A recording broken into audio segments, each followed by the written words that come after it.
Pole Position Raceway, a chain of U.S. indoor karting facilities, has earned the Business of the Year in Entertainment title.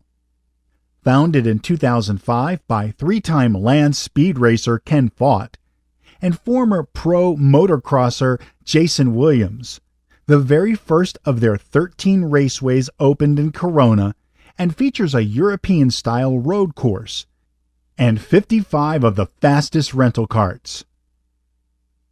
The growth and expanding popularity of indoor go-karting, combined with first-class operations, have made Pole Position Raceway one of the fastest-growing go-kart companies in the sport and an excellent venue for corporate events, having hosted a Corona Chamber Mixer in August 2016 and will soon be home to the inaugural Corona Cup Championship race.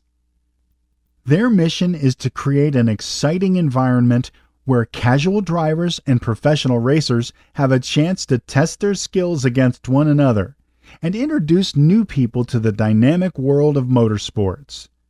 They're currently working to create a network of over 50 tracks. They have invested heavily in the latest technology to combat environmental problems caused by running traditional gas engines indoors. A trip to Pole Position is both fun and safe, and we are honored to recognize this nationwide company that calls Corona its birthplace.